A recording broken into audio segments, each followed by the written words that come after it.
Hello बच्चों, घबराहट का माहौल है। एग्ज़ाम बहुत ही ज़्यादा करीब आ चुका है। मैं समझ सकता हूँ बहुत सारे बच्चे इस टाइम बहुत ज़्यादा घबरा रहे हैं और सबसे ज़्यादा घबराहट सिर्फ इसी वजह की है से हो रही है कि कुछ बच्चे ऐसा सोच रहे हैं कि क्या मैं अपने लिए बहुत अच्छा स्कोर ला पाऊंगा या नहीं।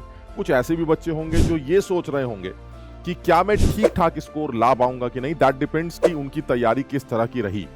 लेकिन मैं आप लोगों को सबसे पहले ये बोल दूं कि ये तो होना ही है। ये एक नॉर्मल सिचुएशन है, ये एक नॉर्मल फिनोमिना है कि जिस एग्जाम के लिए आप तैयारी करते हैं उस एग्जाम के आने से पहले घबराहट होती है। ये आपको पहले से भी पता। ये एक नॉर्मल फिनोमिना है और कोई ये कहे कि इस घबराहट को सर मुझे तो ये घबराहट नहीं होती या मैं इन सब चीजों के बारे में नहीं सोचता, तो ये एबनॉर्मलिटी है।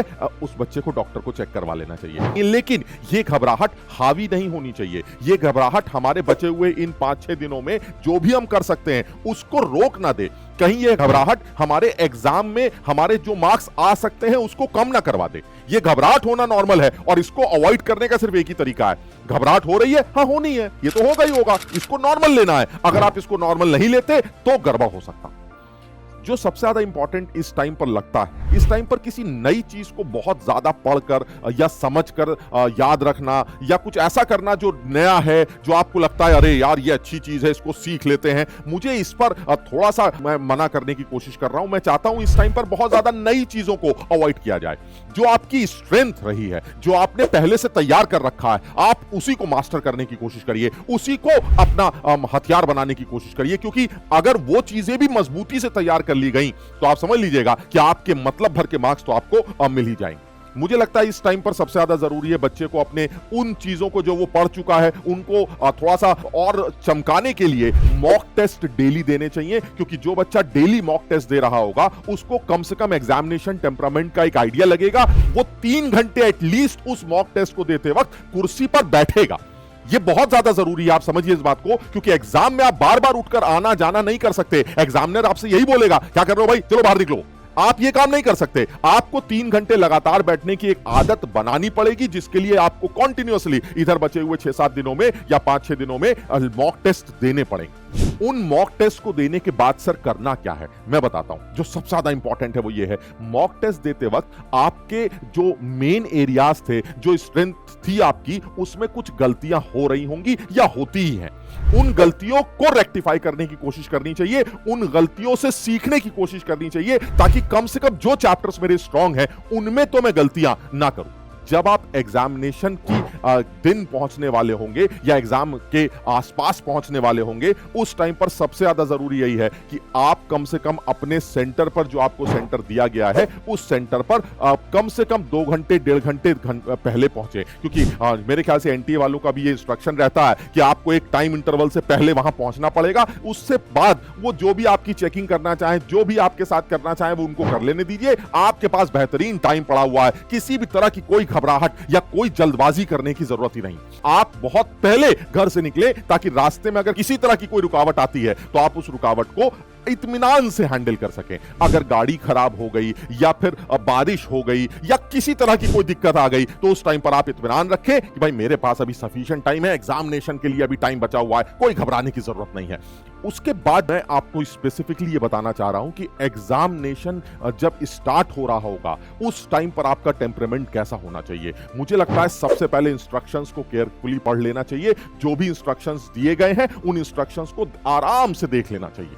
और देखने के बाद जब आप क्वेश्चंस को अटेम्प्ट करना स्टार्ट करें तो मुझे लगता है ऑनलाइन पेपर्स में इस तरह की चीजें दी जाती हैं जिसमें आप जब अपने क्वेश्चंस को सॉल्व कर रहे हो तो किसी पर्टिकुलर क्वेश्चन के आंसर को टिक करने के बाद आप नेक्स्ट बटन दबाने से पहले सेव एंड नेक्स्ट को क्लिक करें। मुझे लगता है एक ऑप्शन इस तरह का दिया जाता है जिसमें सेव एंड नेक्स्ट ऑप्शन होता है। तो आप उस आंसर को मार्क करिए, मार्क करने के बाद सेव एंड नेक्स्ट बटन को क्लिक करिए ताकि वो आंसर सेव भी हो जाए और आप नेक्स्ट ऑप्शन पे, नेक्स्ट क्वेश्चन पर स्विच कर जाएं। उसके अलावा अब जो आती है मेन बात वो ये कि सर देखिए ऐसा है, कुछ सवाल ऐसे भी होते हैं जो हो सकता है हमें ना आते हो। उन सवालों का हमें क्या करना होगा? उन सवालों में कुछ बच्चे कहते हैं कि सर गैस वर्क कर लेंगे, हमारा काम चल जाएगा। देखो, गैस वर्क के लिए तो मैं बिल्कुल फेवर में नहीं हूं। उसका रीजन है कि आपको नेगेटिव मार्किंग मिल सकती है। हाँ, ये जरूर है कि अगर वो गैस वर्क ऐसा है जिसमें आप दो ऑप्शंस एटलीस्ट एलिमिनेट कर पा रहे हैं, तो उन दो बचे हुए ऑप्शन में एटलीस्ट 50% प्रोबेबिलिटी तो होगी उस सवाल को सही करने की। तो कुछ सवालों में आप इस तरह की चीज जरूर कर सकते हैं। एक चीज बहुत ज्यादा इंपॉर्टेंट है, हम जब रफ वर्क करते हैं हमें वहां पर कुछ 6-7 शीट्स मिल जाती हैं, हम उन शीट्स पर ही रफ वर्क करते हैं। वो जो रफ वर्क आप करें वो काफी नीट और क्लीन होना चाहिए। मैं आपको उसका रीजन बताता हूं। अगर मान लीजिए आपने कोई रफ वर्क किया विद द क्वेश्चन नंबर, यानी मैं चाह रहा हूं कि आप पर्टिकुलर क्वेश्चन नंबर को डालकर उसका रफ वर्क स्टार्ट करें, ताकि वो रफ वर्क एटलीस्ट ऐसा हो जो सेपरेट क्वेश्चंस का आपको अलग दिख रहा हो। कई बार ऐसा होता है कि पेपर करने के आसपास आपको एकदम से ये लगता है कि यार उस सवाल में ये ट्रिक लग सकती थी। अब आप उस सवाल का रफ वर्क ढूंढते बैठ रहे हैं कि वो रफ वर्क ही नहीं दिखाई दे रहा है जहां आपने रफ कर रखा है। आपको एकदम से याद आ जाता है कि यार इसके अंदर अगर मैं 2 से मल्टीप्लाई कर देता तो सही हो जाता। तो उस केस में कम से कम वो रफ वर्क क्वेश्चन नंबर के साथ आपको दिखाई देगा। आप सीधे उस क्वेश्चन नंबर पर पहुंचकर उस रफ वर्क को सही करके अपने आंसर को टिक कर सकते हैं। अब मेन बात आती है कि सर ये सब तो हम कर लेंगे, जो मेन पॉइंट आता है वो ये आता है कि क्वेश्चंस को अटेम्प्ट कैसे कर रहे हैं। हम क्वेश्चंस को अटेम्प्ट कैसे करेंगे, उसका सबसे अच्छा तरीका है, मैं कई बार बता चुका हूं, मैं फिर तुम्हें बताना चाह रहा हूं। जो चीज आपके पास है आप सबसे पहले उसी को पकड़ते हैं। यानी सपोज मान लीजिए एक पेड़ के नीचे मैं खड़ा हूं जहां मुझे बहुत सारे आम लटकते हुए दिखाई दे रहे हैं, तो मान लीजिए या कोई फ्रूट लटकता हुआ नजर आ रहे हैं, तो ऐसे में सर सबसे पहले मेरा हाथ उस फ्रूट के पास जाता है जो मेरे सबसे ज्यादा करीब होता है। इसका मतलब और मजे की बात क्या है, उस फ्रूट को लेने से भी आपको उतने ही नंबर मिलेंगे जितना सबसे ऊंचा कूद के आपको फ्रूट को लेने के मिलेंगे। यानी हर फ्रूट के मार्क्स सेम। तो ऐसे में ये तो बेवकूफी है कि सर मैं पहले उछल के बहुत मेहनत करके ऊपर वाले फ्रूट पकड़ूंगा ताकि मुझे ज्यादा मार्क्स मिल पाए। इसका कोई फायदा नहीं होगा। इसलिए सबसे ज्यादा जरूरी है कि हम अपने एक नजर में पूरे क्वेश्चन पेपर को एक लाइन से पढ़ते चले जाएं। जो सवाल मुझे जिस टाइम जितना ज्यादा समझ में आ रहा हो, या ये वो सवाल जो मुझे ऐसा लगता है कि मैं एक नजर में सही कर सकता हूं, मुझे सबसे पहले वो क्वेश्चन वहीं पर सॉल्व कर देना चाहिए और सॉल्व करके नेक्स्ट क्वेश्चन पे जाना चाहिए। नेक्स्ट क्वेश्चन को देखते ही मुझे ये समझ में आ जाएगा कि वो सवाल मैं एक नजर में सॉल्व कर पा रहा हूं या नहीं, या मैं जल्दी टाइम में उसको सॉल्व कर सकता हूं या नहीं। अगर वो मुझको जल्दी सॉल्व होता है तो मैं उसको वहीं सॉल्व करूंगा, सेव एंड नेक्स्ट क्वेश्चन पे स्विच कर जाऊंगा। अगर किसी सवाल को देखकर आपको ऐसा लग रहा है, जो सवाल इजी लग रहा है उसको वहीं निपटाते चले जा रहे हैं, और जिस सवाल को देख के आपको ऐसा लगता है कि इस सवाल को कर तो सकता हूं बट इसमें कुछ कैलकुलेशंस इन्वॉल्व होंगी, हो सकता है मेरा टाइम ज्यादा लग जाए, तो आप उसको वहीं पर मार्क कर दे और उसको रिव्यू के लिए छोड़ दे। यानी जब मैं अपना पेपर कर लूंगा, एक टाइम इंटरवल के बाद में इस रिव्यू करने वाले मार्क क्वेश्चंस को दोबारा देखने की कोशिश करूंगा। कम से कम उस पूरे पेपर के वो सारे सवाल सॉल्व कर चुके होंगे जो आपके लिए सबसे ज्यादा आसान थे, जो आपको ऐसा लगता था कि आप कर ही लेंगे। अब सोचो, जो बच्चा 1-1.5 घंटे में उन सारे सवालों को, मैथ्स फिजिक्स केमिस्ट्री के सारे सवालों को अगर सॉल्व करता है, जो वो सवाल जिसको वो खुद मानता है कि वो इजी लेवल के सवाल है, आप खुद सोच सकते हैं कि कम से कम 1-1.5 घंटे बाद उसके अंदर कितना कॉन्फिडेंस होगा कि कम से कम अब इस पेपर में ऐसा एक भी सवाल नहीं है जो बाहर निकल के कोई मुझसे ये कह सके कितना आसान सवाल आया था यार, बड़ा मजा आया। तुम कहीं ये ना कह पाओ कि अरे यार मैंने तो वो सवाल देखा ही नहीं, मैं उस सवाल पर पहुंच ही नहीं पाया। आपने भी वो सवाल सॉल्व कर रखा होगा क्योंकि आपने उस पेपर का एक भी सवाल, आसान सवाल नहीं छोड़ा है। उसके बाद जब आपके पास बचा हुआ टाइम होगा तो आप रिव्यू क्वेश्चंस पर जाएंगे जिनको आपने रिव्यू के लिए मार्क करके छोड़ रखा है, उन क्वेश्चंस को सॉल्व करने की कोशिश करेंगे। इनफैक्ट आप उन रिव्यूज क्वेश्चंस को, रिव्यू करने वाले क्वेश्चंस को अपनी रफ शीट में फिजिक्स केमिस्ट्री मैथ्स के नाम पर अलग अलग क्वेश्चन नंबर डालकर लिख भी सकते हैं कि दिस इज क्वेश्चन नंबर 61, मैं इसको रिव्यू के लिए छोड़ रहा हूं, ये फिजिक्स का क्वेश्चन है। आप जब रिव्यू शीट उठाएंगे फटाफट उन क्वेश्चंस पर जाकर उन क्वेश्चंस को सॉल्व करने की कोशिश करेंगे।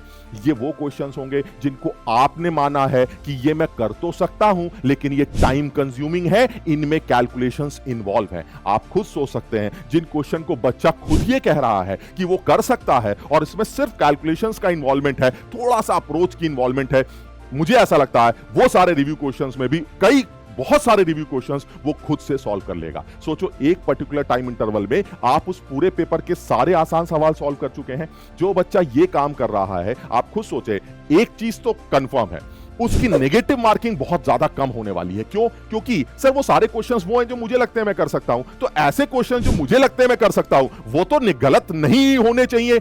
एक आध हो सकते हैं बट वो तो गलत नहीं होने चाहिए। इसका मतलब ये हुआ सर, एक फायदा तो ये हो गया कि मैं नेगेटिव मार्किंग से बच गया। दूसरा फायदा ये हुआ कि मैंने कम से कम 1 सेकंड भी ऐसा बर्बाद नहीं किया जो मुझे किसी एक ऐसे क्वेश्चन पे बर्बाद करना था या करना पड़ गया जो मेरे मतलब का बिल्कुल नहीं था। यानी जो क्वेश्चन आपके मतलब का नहीं है, जिनको आप रिवाइज करके नहीं गए या जिस चैप्टर को आप पढ़ के नहीं गए, अगर वो चैप्टर से रिलेटेड सवाल है, आप उसको बिल्कुल ना रिव्यू के अंदर मार्क करिए, ना उसको टिक करिए, आप उसको सीधे छोड़ दीजिए। हां, गेस वर्क में अगर आपको ऐसा लगता है कि आप 2 ऑप्शंस को एलिमिनेट कर पा रहे हैं तो ऐसे में आप गेस वर्क कर सकते हैं। मैंने खुद भी ये ऑब्जर्व किया और मुझे बहुत सारे स्टूडेंट्स ने बताया कि सर जब लाइन से क्वेश्चन पढ़ना स्टार्ट करते हैं तो लाइन से क्वेश्चन पढ़ते वक्त मुझे पहला क्वेश्चन सपोज आसान मिला, दूसरा क्वेश्चन सपोज टफ मिला, तीसरा क्वेश्चन भी टफ मिला, चौथा क्वेश्चन भी टफ मिला। सर लाइन से अगर 3-4 क्वेश्चन टफ मिलते हैं जो मुझे समझ में नहीं आ रहे या मैं नहीं कर पा रहा हूं तो ऐसे में सर मेरी हिम्मत पूरी तरह से टूट जाती है और मेरा पूरा पेपर बर्बाद हो जाता है। मैं तुम लोगों को यह बात बता दूं, एनटीए हो सकता है या इनफैक्ट ऐसा वो करता है कि कुछ लाइन से टफ सवाल दे देता है और लाइन से 3-4 सवाल टफ देने के बाद बहुत सारे बच्चों की हिम्मत टूट जाती है। मेरा सजेशन यह है, अगर वो लाइन से तुम्हें 2-3 सवाल टफ लग रहे हो तो ये समझ जाना ये ट्रैप है। आप उतनी ही एनर्जी के साथ अगला सवाल पढ़िएगा, आप देखेंगे कि वो अगला सवाल आसान है और वो आपके लिए बनाया गया। इसलिए इस चीज का सब लोग ध्यान रखेंगे कि कहीं पर भी किसी भी टाइम पर अगर आपको ऐसा लगता है कि सक्सेसिवली कंटिन्यूअसली आपके 2-3 सवाल टफ आ रहे हैं तो आप समझ जाइएगा ये घबराने की जरूरत नहीं है, ये एनटीए का ट्रैप है। मैं अगले सवाल को पढ़ता हूं, पक्का अगला सवाल ऐसा होगा जो मेरे लिए आसान होगा। इन सारी बातों का आपको एग्जाम देते वक्त बहुत ज्यादा ख्याल रखना पड़ता है। इसके अलावा जो सबसे ज्यादा जरूरी है, इसको कोई नहीं सोच सकता और कोई नहीं मना कर सकता इनफैक्ट, एंड दैट इज तुम्हारा लक। और वो लक फैक्टर सिर्फ यही है कि आप एग्जाम के टाइम पर स्वस्थ रहें, एग्जाम के टाइम पर आपका हेल्थ में कोई इश्यू ना हो, कहीं पेट दर्द कहीं सर दर्द ना हो रहा हो, आपकी प्रॉपर नींद हुई हो ताकि एग्जाम में आप 100% एफिशिएंसी से पेपर कर रहे हो। लक का मतलब यह नहीं होता कि एग्जामिनेशन टाइम पर जब मैं पेपर करने बैठूंगा तो ऊपर से आवाज आने लगेगी, बच्चा इस सवाल का आंसर ए होगा, बेटा इस सवाल का आंसर डी होगा ना। लक फैक्टर सिर्फ ये होगा कि जितना मैंने पढ़ा है, जिस एफिशिएंसी के साथ मैंने पढ़ा है, ऊपर वाला मेरी इतनी मदद करे कि जितना मैंने कर रखा है उसके हिसाब से मैं अपना रिजल्ट प्रोड्यूस कर सकूं विद 100% एफिशिएंसी।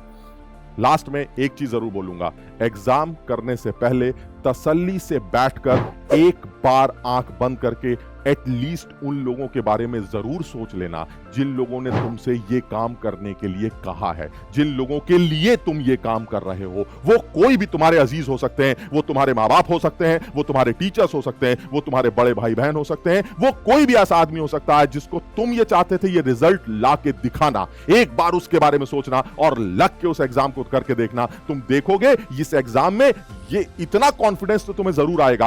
या तो तुम इस एग्जाम से ही 100% लेके आओगे, एटलीस्ट 100% मार्क्स जो तुम्हें लगते थे वो तुम लेके आओगे। मैं तुम लोगों को यही सजेस्ट करना चाहता हूं, हम सब की तरफ से तुम लोगों को ऑल द बेस्ट। खूब तैयारी के साथ, इत्मीनान के साथ, ये सोचकर कि जो कर लिया अब वो कर लिया, नई चीजों को अवॉइड करते हैं, पुरानी चीजों का रिवीजन करके टेस्ट देते हैं लाइन से और उसके बाद एग्जाम देने जाते हैं। और एग्जाम को बहुत तसल्ली से और बहुत ईमानदारी के साथ अकल लगा कर देते हैं।